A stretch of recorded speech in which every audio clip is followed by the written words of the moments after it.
All right, Hey, Tom. Thanks for joining us here today. How are you doing? good man. What's going on? Nothing much. I mean, it's funny now that I'm in like your shoes here, but anyways, I mean, This is way we'll easier, dude. I just get to respond whenever the hell you have to say. yeah, solid. So yeah, I mean, I'll just fire out a bunch of questions to you, and then we'll open up the floor to these guys, see what questions they have. But this is awesome. It's going to be great. So just to start, I mean, could you just tell us a little bit about yourself and what you've done in your career? That's a big question. So yeah, I like to say that I had four quarters to my career. The first quarter was drunk temp, and that was till I was 25, and then I went to business school, and the second quarter was CFO of a pretty big company that I took public and sold. By the time I was about 32. And the third quarter was I founded and ran a venture capital firm.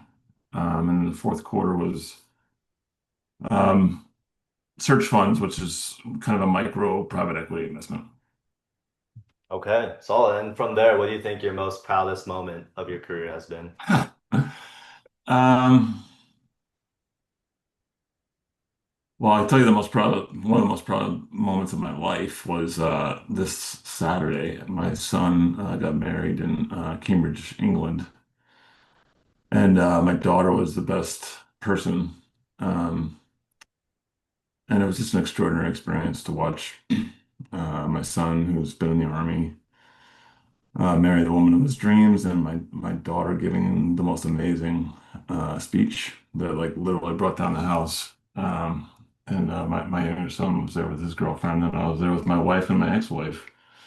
And it was the power of love and faith was everywhere.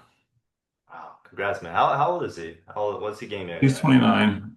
He was Okay. went to West Point, and then he went to the University of Durham for a year, which is where he met her, and then they broke up while he did his Army thing. Went to Ranger School, was in the Rocketsons, the 101st Airborne. He was stationed overseas, and then they finally got back together, and he's getting out of the military. He's starting Harvard Law School in about a week. Harvard Law School. Okay, solid. So they're once they get settled, they're gonna live here, right? Or are they gonna Yeah, live she's going over to be in? here. Yeah, yeah. Okay. She's in the British Foreign Service, so she's going to be in the hopefully she'll be in the British consulate in Boston. All right, solid. Well, big congratulations there. I mean, seeing your kids get married, that's one thing for sure, right? So hope you had a really good weekend. But let's take a trip down memory lane real quick. You know, we're all Wesleyan student athletes here. Could you just tell us a little bit about your time at Wesleyan? Yeah, so I was in CSS and I rode crew. Um, and there was actually at the time there was a big overlap between the two. So my best friend who was actually at the wedding was my roommate who was both CSS and a rower. And a lot of the TAs I had in CSS were actually rowers. We were not very good at rowing until my junior year when we got a new coach, a guy named Will Scoggins, who kind of turned everything around. And he was really um, probably the most probably the most important mentor in my life, honestly. Really changed the way we approach the sport and the way we changed the way we approach life. And we never lost another dual race. We won the New England's. We finished second in the country, which is a big deal. But more than that, we really taught us how to approach challenge, how to focus, how to have poise. A lot of things that carried over into my business life big time. Okay, solid. So what lessons would you say your NESCAC education has been used the most? Yeah, I was not the greatest student of all time. In CSS, it was kind of like if you worked really hard, you would get high honors. I actually did get honors on my thesis, barely, but I didn't do great on my comprehensive exams. But I think, probably in terms of my actual education,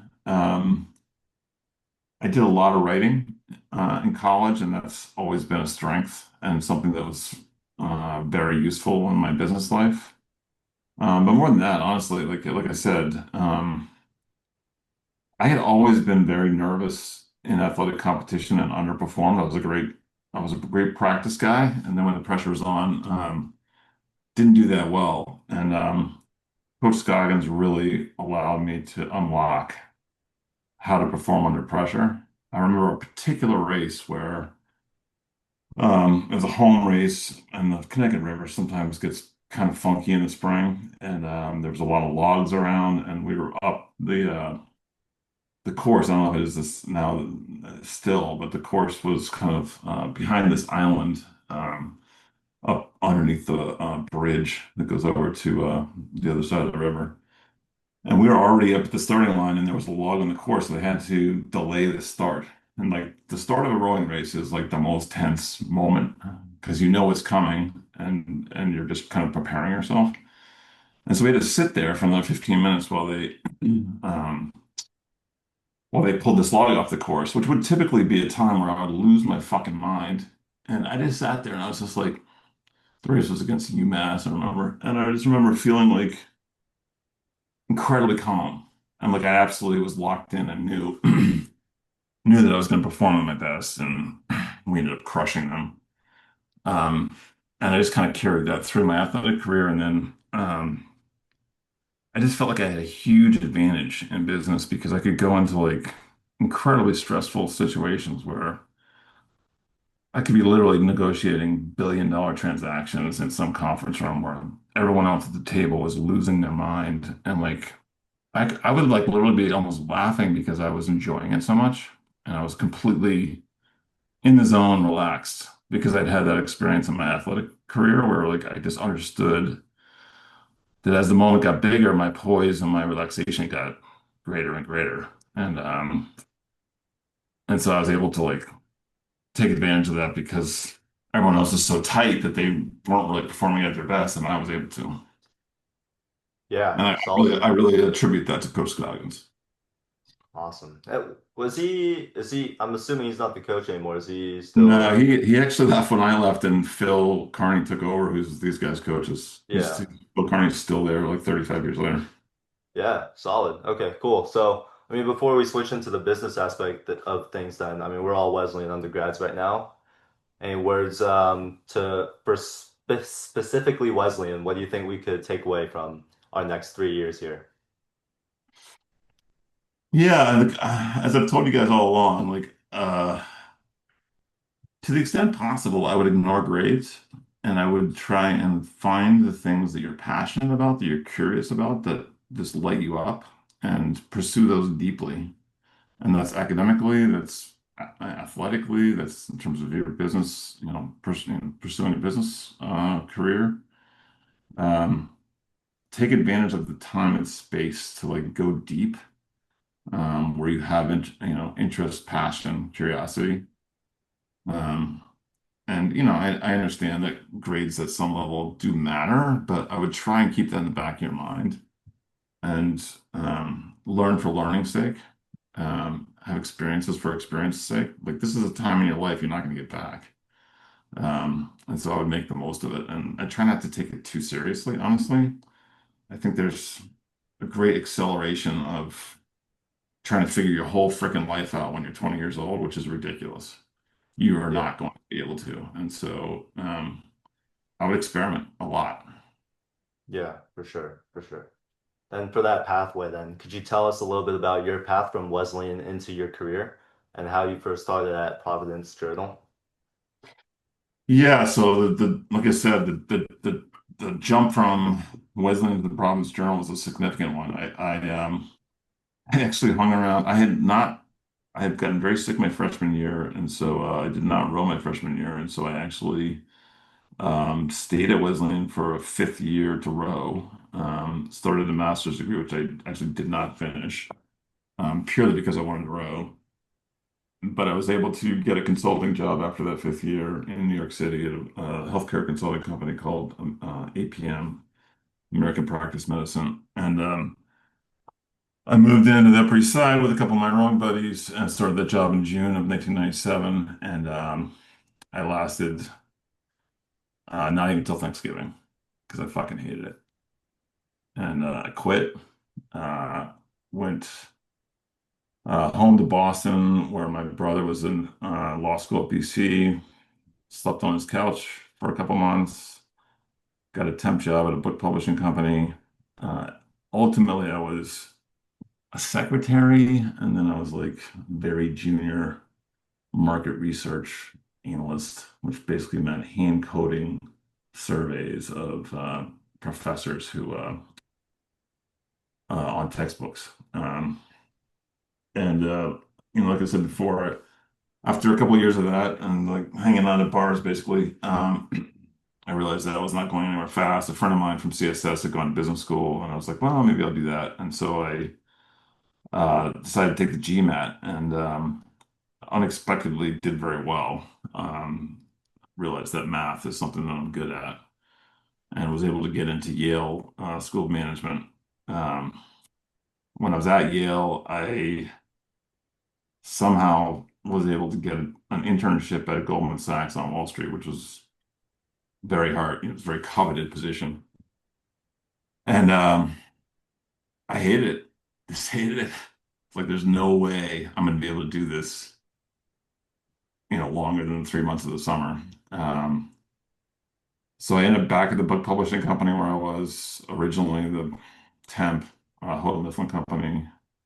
I was like assistant treasurer, corporate finance. Was there briefly. That company was a pretty dead end. And I, through the Yale alumni career office, I found a job at the Providence Journal, and I was the number two finance guy reporting to the CFO.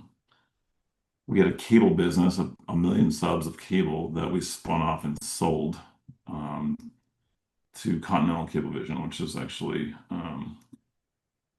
Irv Grousbeck, um, who just sold the Celtics, was the owner of that business. And anyhow, it was a very complicated transaction from a tax and finance perspective, and the CFO was not really capable of understanding it all. And so I just became a deal jockey on that deal. And when it was over, he left.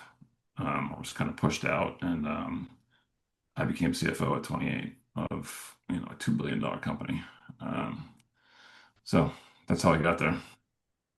You eventually sold Providence Journal, took it public, and sold it for billions as well. But you described it as a hollow victory online. So how'd that experience just change your perspective on what success really means?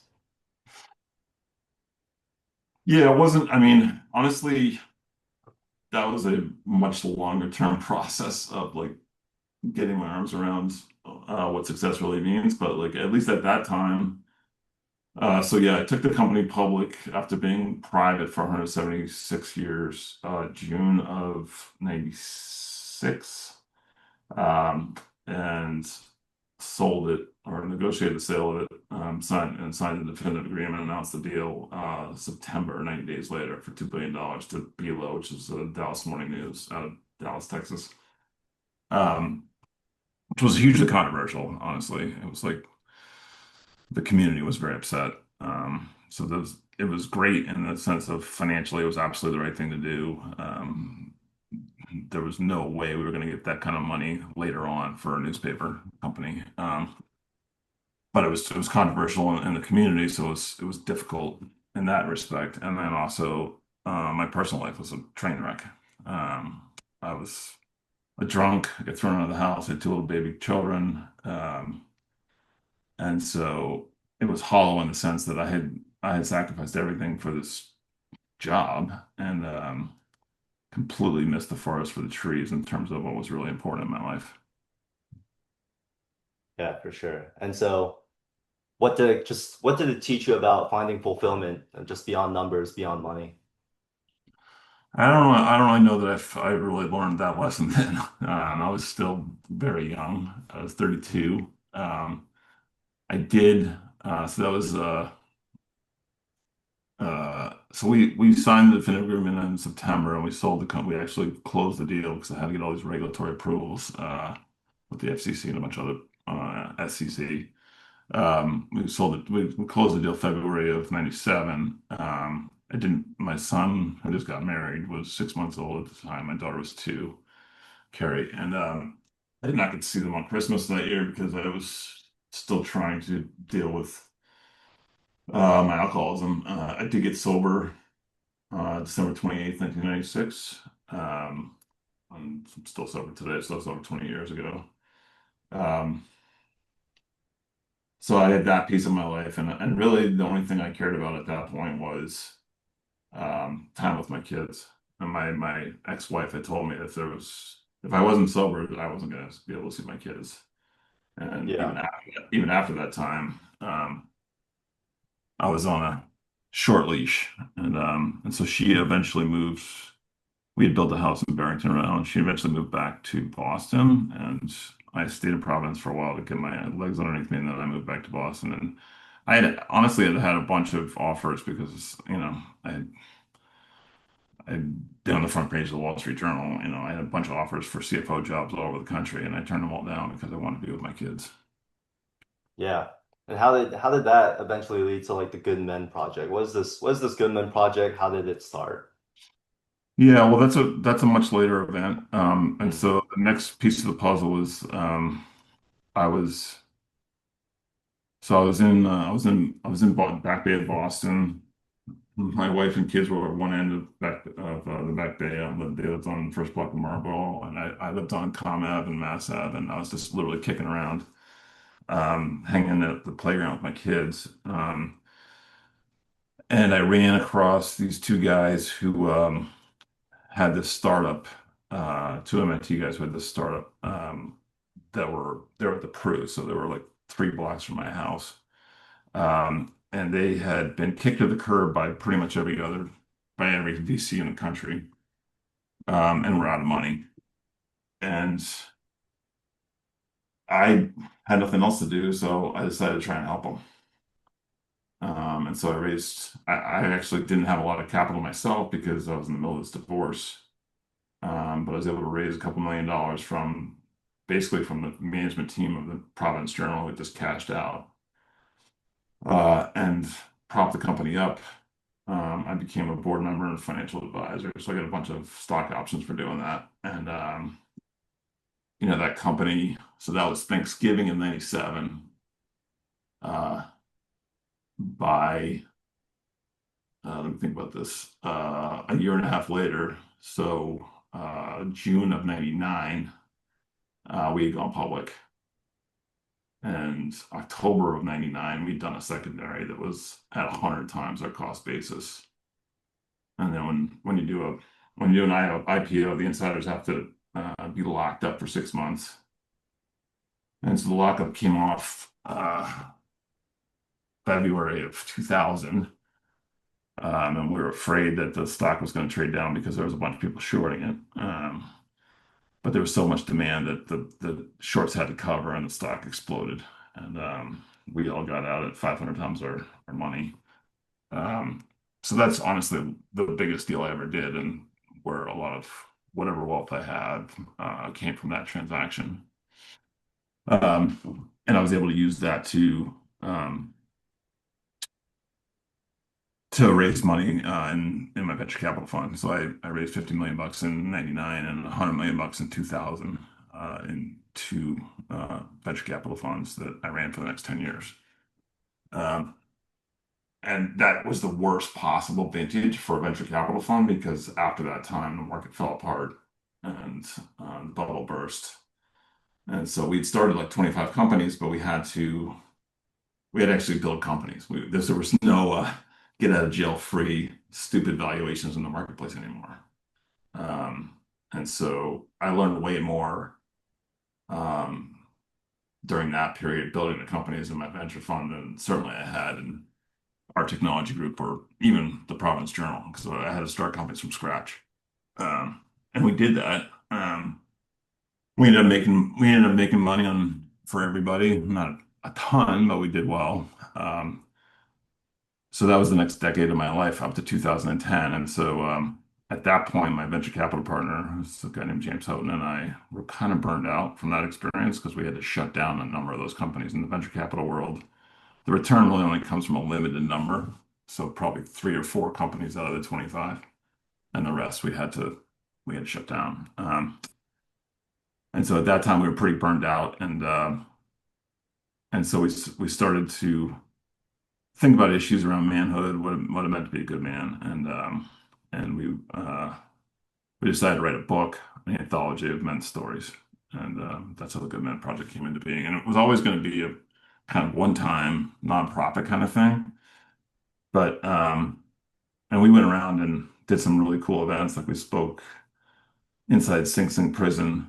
We went out to Hollywood and put together a little film that we had Shep Ferry and Matt Weiner, who's the creator of Mad Men, came and spoke at, which was really cool. But that was kind of it for us. But the people who had worked on the project wanted to keep going, and they created a for-profit website that still exists today. But we were Yeah, never part of that. yeah, yeah, for sure. Well, in the Good Men Project, like, did you ever come across any stories that really impacted you and like made changed how you think about modern manhood today? Uh, there were a number in our anthology. Two of my favorites. One was a guy named Michael Camber, who was a photojournalist for the New York Times during the Iraq and Afghan wars. And this is back during the when there were newspapers were paper. And I remember having become friendly with him and kind of hearing his story of what it was like to be a combat journalist. And I would go to the end of my driveway and I'd pick up the New York Times, and there'd be some crazy ass picture um, from the war that he had taken. Um, and a little while later, his best friend, who was a prize-winning photojournalist, got shot and bled out on the battlefield. So we put together a story about he wrote a story about his friend that we published that was very moving. So that was one guy that really changed my perspective on what the hell was important. And the other guy was this guy, Julio Medina, who was at one time the biggest drug lord in the Bronx. He was in Sing Sing for life. Um, and he talked about this experience of being in a situation where someone near him in the hallway in Sing Sing prison got knifed. And the smart thing to do in that situation is to run the other way because if you have blood on your body, you're going to get blamed. And instead of running the other way, he had just had enough and he ran towards this guy and held him while he died inside Sing Sing prison. And that was kind of a spiritual awakening for him. And he kind of turned his life around at that point, went back to school, went to seminary inside the Sing Sing prison, and eventually got out and started a program for um, inmates coming out of prison to help them find jobs and reintegrate into society. And just one of the most kind of profound, uh, big-hearted human beings I've ever come across. So those are a couple of stories. Yeah, for sure. Love and mentorship. What's this thing that you keep talking about? Unconditional love. What does it mean to unconditionally love someone? Yeah, so that's really something that's become front and center for me the last few years as I've increasingly become a mentor to CEOs and to men in sobriety. And I've kind of gone through my own process. Ultimately, like none of the deals I did really changed my perspective on myself or my life. It really became much more important for me to think about the relationships and, in fact, to be of service to others and watch the men who I in sobriety who looked like they were going to die and like came out of that and were able to build um, uh, meaningful lives, and the CEOs that I spawned that I mentored and some of whom beyond against all odds were able to figure out how to create big businesses. So I guess that's where unconditional love began for me. And then the more I thought about it, the more I kind of believe that for all of us, that's kind of the key to life is you don't have to be religious, but um, when I look back at all the crazy shit that I did in my business life and in my athletic life, and I always had a chip on my shoulder. I always had something to prove, and none of it worked. And I think it was because I wasn't able to feel okay about myself. Um, and ultimately, that comes down to accepting unconditional love from whatever source you believe in, Mhm. whether that's God or whatever. And the way I see it is that when I'm able to live in the light in that way, I can then pass it on, and I can build deep relationships with people. And honestly, like watching the guys I sponsor, some of whom relapsed and did all kinds of crazy stuff and came back from the dead and survived, and watching the CEOs who I've mentored, um, some of whom took years and years and years to finally get to the finish line. And like I said, watching my son get married and my daughter give this amazing speech and sitting next to my ex-wife who used to hate me, who I now adore. Um, all those relationships only were really possible because I had finally gotten a chip off my shoulder. I finally understood that I am unconditionally loved no matter what the hell I do. And as a result, I can unconditionally love all you guys. I can unconditionally love all the men that I try and help and my kids, even when they annoy the shit out of me or whatever else. Um, Yeah. so to me, it's the great unlock. The great unlock is to understand that you have nothing to prove on this planet. You can be 100% yourself. All right. For sure. So then from here, from mentorship and unconditional love, how did that lead you to the course that we are in today? How'd you get this idea? How'd you even start it? Yeah, so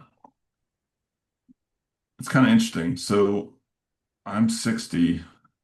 When I turned 59, I was at the breakfast table and I kept telling my wife and everyone else that I turned 57. I was like in denial. And and my wife went and kept telling me, "You dumbass, no, you're 59." And I didn't believe her. And I was like looking at the calendar, it's like, shit, she's right. Which really like caught me short. It's like, oh my God, I'm in my 60th year. And so I actually decided in my 60th year to like really take a deep dive on myself, honestly.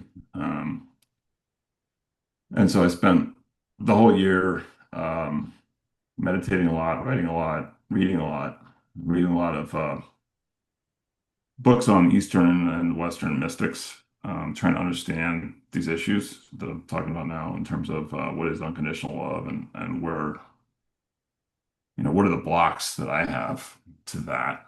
Um, but it was a year mostly like I kind of pretended like this room I'm in now is was kind of like a monastery, and I was like a monk. Um, and so I did that. Um, Meanwhile, my youngest son was a freshman to finish his freshman year, and he was going to work for a buddy of mine. And my buddy was raising a fund, so he was going to be busy. And so I was like, okay, well, I'll put together a little syllabus that he will never listen to me. But if I give it to you, my friend Pete, and you give it to him, maybe he'll do it. And so I went a little overboard. I gave the syllabus to Pete to give to Cole. They both looked at it and said, fuck you, we're not doing that. But I was like, this is actually a good idea, I think.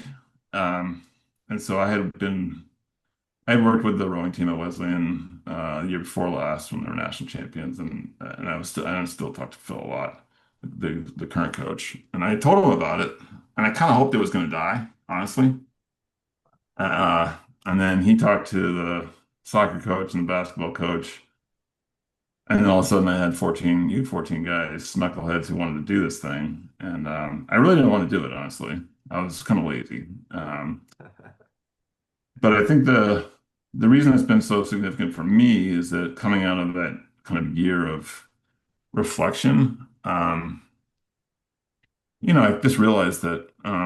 I certainly have a lot of business experience to offer as a great as an asset to someone who's a freshman or sophomore in college trying to figure out how to get a job and how to understand the business world. I mean, that's been my life, so I know it cold.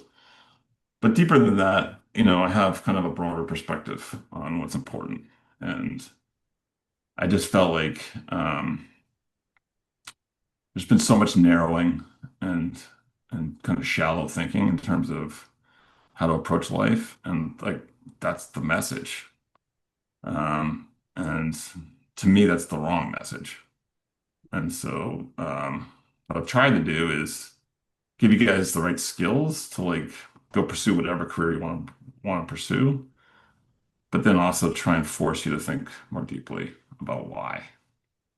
Yeah. Well, year one's in the books. And it was a good year. We'll see how it keeps building, how the ball keeps rolling, and we'll see how it goes from here. Yeah, I But, definitely you fucked up a know, lot, so we can do better next time. yeah, well, it was a good run. It was a good trial run for sure. Well, we one last question here, and then gonna open it up to these guys, see what they got. But, to all of us, all of Wesleyan, all of who's watching, just what's your last piece of advice that you'd leave with us? Yeah, just lead with love, man. Lead with love. Like that's to me, that's the answer always. Yeah, I mean, I think the great irony is that the less you are concerned with money and success, the more money and success you will have. Um, and that also goes for arrogance and humility. The natural tendency is to, as you succeed, and you're all going to succeed, is to become arrogant. That's just how we're constructed. Um, but the more powerful move, the better move, the deeper move is to become more and more humble. And that actually, in this paradoxical way, will make you even more successful. Um, and also just make your life more meaningful if you are dedicated to serving others and being a servant leader rather than being a dickhead. And I spent most of my life being a dickhead, so like I can tell you it didn't work. Yeah, you still are. Uh, I I'm kidding. All right. Well, okay, I'm gonna open up to these guys now. mean, a couple things. One is that like when it's the darkest are the most important moments in terms of the potential for transformation. So like I had two moments in my life where I was in excruciating pain. Um, and when I look back, I have so much gratitude for them because in each case, my life got so much better as a result of going through those situations. And I couldn't see it at the time. Um, I was just suffering. Um, but they were like the sea changes in my life that made me who I am now. Um, so it's always darkest before the dawn. And like, in the growth mindset, failure is a great blessing. Um, and in both those situations, I had failed, man. I had failed big time. Um, yeah. And then, the other one, like I said, is like ultimately, the more your heart grows, the better your life. And, like I was saying, I was just at this wedding Saturday and like my heart was fucking exploding. And I mean, I can say it was like, I mean, I've been married twice, I've had three kids. And getting married and being at the birth of my kids was all like those were great days, but they were kind of like the start of something. And this Saturday was like I was probably the best day of my life. Um, because I was so connected to all the people in my life who I loved so much. And I had healed whatever was broken, I had healed and done the work to heal. And I had healed myself. Like I actually felt 100% like I'm in the right place. And there's no part of me that, still has that chip on my shoulder. So I don't have to answer the question. I don't even know what the question was, but those are my points of wisdom. Yeah, I mean, I guess for better or worse, like I was always willing to follow my gut. And a lot of times my gut led me into situations where I had absolutely no fucking idea what I was doing. Um, but I was able to figure it out. Um, and so yeah, I would try and develop an intuition about yourself. I mean, we've talked a lot about trying to get to know yourself and know what your strengths are. Like, I've said in some of my writings and stuff that I'm just really good at math, and I'm able to see things mathematically that other people can't see. And uh, that was a huge point of leverage, kind of across the board. Even when I was switching from one type of deal or one type of industry to another, that skill transferred. But more than that, like I don't know, like I think maybe Ian said this. I can't remember. It was one of the speakers said it, but it was like, um, always think that you actually know what the fuck you're talking about and that your gut is right. Um, and I think in this weird way, like I actually had a very negative self-image in a lot of ways, but like that also released me to take huge risks and to bet on myself in this bizarre way. Because I kind of felt like I had nothing to lose. But yeah, so I think passion, curiosity can lead you from one and will lead you from one industry, one job to another, kind of like as I described, kind of I jumped around a lot. And when you're making that transition, don't sell yourself short. I mean, believe in your own tuition and and what it is that you know, even when you're in a situation where by all rights you know nothing. When I was investing in ATG, I had really absolutely no reason to believe that that was a good idea. The whole fucking world had decided that was a bad idea. And I was like, yeah, I think they're wrong, you know? And I didn't tell you all the things that I did that were high risk that did not work out because there was a lot. But in that situation, it was a life-changing event, right?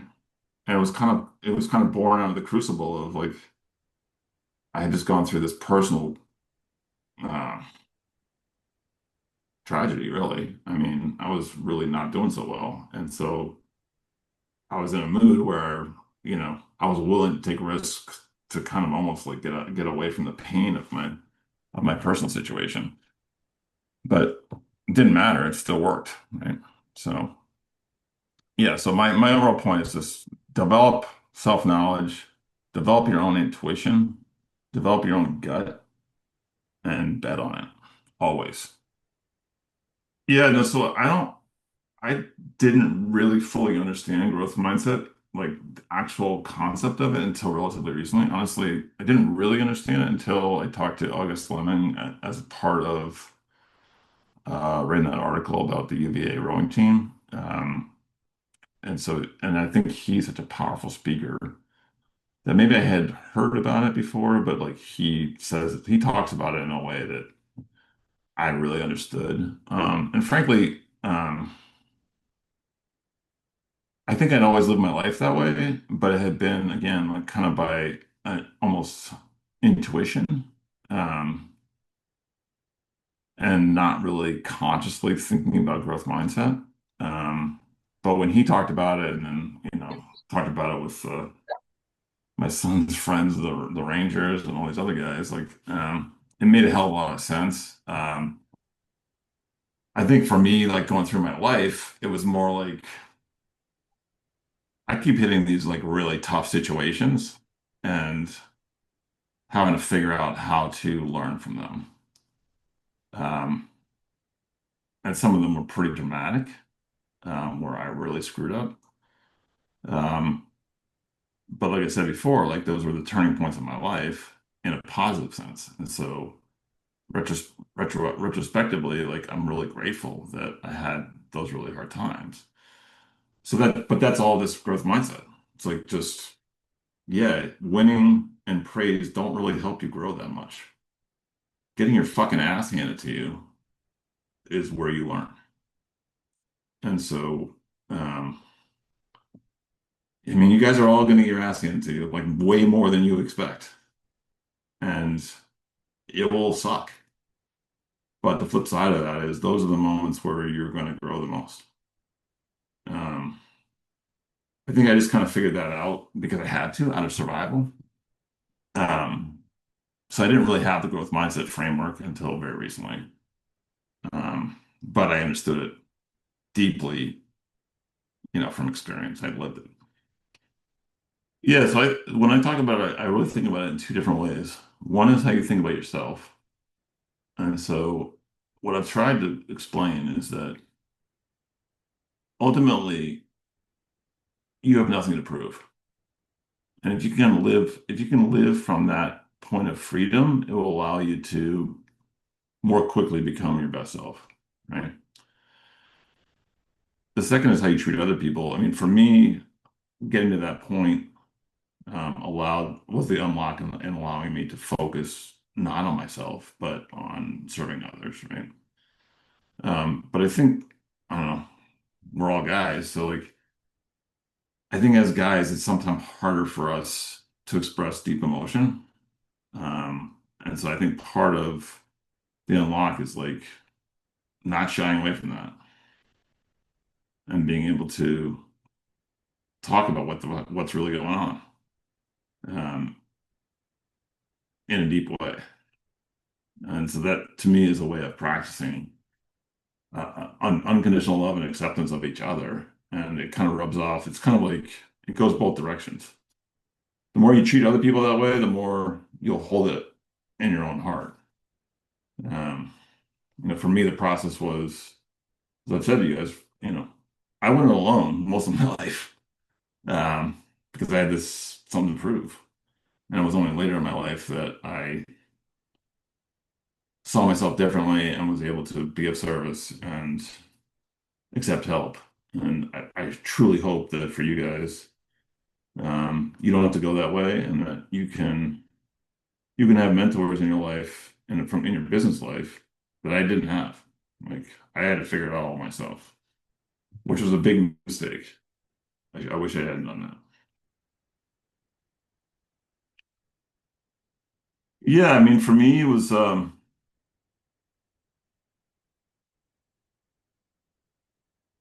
I mean, the biggest surprise for me, honestly, was how deeply I was affected by you guys. I mean, I'm not sure how to really translate that into what you guys should do, but for me, like I said, I've been on this whole journey myself, and I've definitely been, got a lot of fulfillment and meaning out of, very concentrated mentor relationships with guys in recovery and guys who were trying to build businesses. But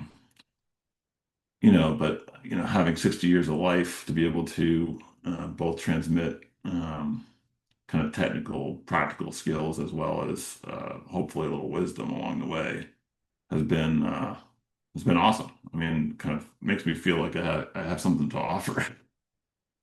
So I mean, I guess what I would say is like I don't think it's ever too soon to see yourself as a servant and as yourself as someone who has something to offer. Um, I think that mindset will create a much more deeply meaningful life than I want to be the investment banker who makes all the fucking money, right? Or I want to be Jeff Bezos and have $1 billion wedding in Venice or whatever the hell he's doing. To me, those are not role models, honestly. Not because I have any moral judgment about it, just because I don't think that it makes you happy or feel fulfilled in any real way. Um, all that is external. All that is external validation of stuff that only really can be fulfilled on the inside. So I guess that's what I would say is like, don't be sucked into the messages around that external shit is important because it's not. What changed it was like watching the guys I sponsored survive alcoholism, or the guys that, watching Khalil like come through years and years and years of like my pounding the shit out of him and like getting to the point where he could sell his company for 65 million bucks. Or watching you guys, that was like 1,000 times more meaningful to me than any deal. And so, yeah, I would be of service and don't get sucked into the myth. It's just not true. Ask anyone who has gotten to the mountaintop. That is not that mountaintop of like money and success. It's not gonna make you happy. I promise you. You can believe me or not, but I've been there. Is to be very demanding of yourself and demanding of the people around you. Like that's not in conflict with unconditional love. In fact, it's like the way that actually I go about building trust. And so like even with you guys, like so I would say that my approach is pretty consistent with how I build relationships elsewhere, which is that, it's 90% unconditional love and 10% I'm gonna kick your ass, right? And and the kick your ass is really important. Um, and so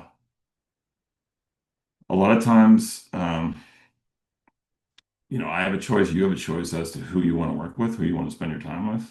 And I have a very, very high bar.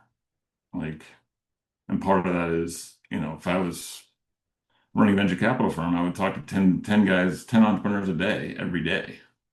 And I would maybe pick one out of 100, right? And the same in the search fund world when I was making search fund investments. I met Juan on a park bench outside the Charles Hotel in Harvard Square, and he was 25 years old, 26 years old, had no investors, and there was just something about him, right? And uh and it's okay to be very demanding in terms of how you question people, how you um, treat people. Um, but that's how you build trust, honestly. And ultimately, like even with Khalil or various other people in my professional life, there were times that were really where I was very hard on them. But it was because I had already built that underlying trust and love. So they knew I was doing it out of a place of just wanting them to be better. Um, so again, I'm not really sure I remember the question, but I would approach things that way. I think I may have mentioned that what are Will Thorndike's kind of spin-off disciples are these guys who ran in Notre Dame equity portfolio in their endowment and now run their own firm called Seder Grove. You should look it up. And they raised like $1 billion instantly. So they're really, really smart guys. And but their mantra, like you go on their website and like on their website, there's one word, love. It's like these guys who are like equity analysts, investors. And their whole thing is like, we only invest in people who we've known for 10 years, who we admire and like personally and think are awesome and that we're prepared to spend the rest of our lives hanging out with. And like that's why I hang out with Pete and Juan, because like those are the guys that I have known over 10 years and I love and I think are incredible. And I'm really psyched to spend the rest of my life helping them. And I just think that's a really good way to like think about your career is like who can you really learn a lot from and who do you want to spend a bunch of time with and who do you just like personally, you know? Um, so those are some thoughts. Well, I mean, what instantly comes to mind is my rowing coach, Will Scoggins. I mean, he was the most intense human being I've ever met, honestly. Like he had these like bright blue slate eyes, and he would fucking look in your eyes and like just into your soul. And most of the time, what he was doing when he was doing that was telling you that he believed in you, that he absolutely believed that you could do what you didn't think you could do. Like before races on Friday nights before Saturday race, he would go one person at a time and like tell them exactly what they needed to focus on. And like there's no way you could not acknowledge that level of uh, love, really. And at the same time, like he was the toughest coach, toughest mentor I've ever had in my life. Like he would draw up the most insane workouts. He told us on a February day when it was too choppy out to go on the Connecticut River. Oh, we're gonna go play soccer. So we go up to the track on the field there. We do 4 1 mile repeats. We do 4 800-meter repeats. We do 400-meter repeats. And he has this whole fucking system where he puts people in teams and then in groups. So you have to compete on every single one. And then he fucking rolls the soccer ball out. So, oh, you can play soccer now. I mean, that's the kind of guy he was. He just kicked the living shit out of you. But you knew he was doing it from a sense of love, and he wanted to get the best out of you. He wanted you to get the best out of yourself. And so, that's always been my approach. And then just, I think about World. If I had a business mentor, it was Will Thorndike, really, and he just has intense intelligence combined with curiosity and humility. Like if you just talked to him or met him on the street, you would have absolutely no idea that he's like one of the most famous investors ever. Like none. You have no ability to figure that out by talking to him, just because he's that humble. Um, or like Greg Kelly. You saw that with Greg Kelly. Guy's fucking been the head of Merrill Lynch investment banking forever, and he's like deferring to me. I'm like, dude, like what the fuck? Um, so yeah, so those are. I think the intense. I don't think it's. I don't think it's. I don't think it's. I think ratcheting up the intensity is good, but you can only do that if you have the trust and the love built in, so that whoever it is you're trying to lead understands that you're doing that from a position of love, even if what's coming out of your mouth is you're a fucking idiot, you're doing this wrong. Thank you. All right, sounds good. Well, last two questions here for tradition as we wrap it up. But what's your favorite movie? I'm gonna go with Godfather 1. Cool, man. Cool. The making of Godfather, which is now a Hulu's. I think I can't remember where it is, but it's a series, and there's also a book about the making of Godfather called "Leave the Gun, Take the Cannoli." Both of those are awesome. Just that one word of advice. What would you leave with these boys here? Yeah, it's love, man. It's love. That's all that matters, honestly. Doesn't really matter whether you succeed or fail, whether you do the deal or don't do the deal, whether you get the job, you don't get the job. Because like either you're gonna win and you're gonna feel good about it, or you're gonna fail and you're gonna learn from it. So either way, you're gonna win actually. But what matters is who you're doing it with and the depth of the relationships that you build with those people. Because ultimately, that's where the meaning comes from. It's not the goal. It's the process of trying to achieve that goal as hard as you can with the people around you and those relationships. And when you get a little further on in your life, seeing people who you're trying to mentor and lead succeed is 1,000 times more important than succeeding yourself. All right, Tom. Well, it's been one heck of a summer. It's been real. Thank you so much for all you've done for All us right, man. this summer. I hope We're you looking forward to. soccer players get some rest. Yes, sir. Thanks, Tom. Yeah, Thanks, we'll All Tom. be right. in touch. Thanks, Tom. We'll figure out all the follow-up stuff for Joe and I are trying to sort out next year.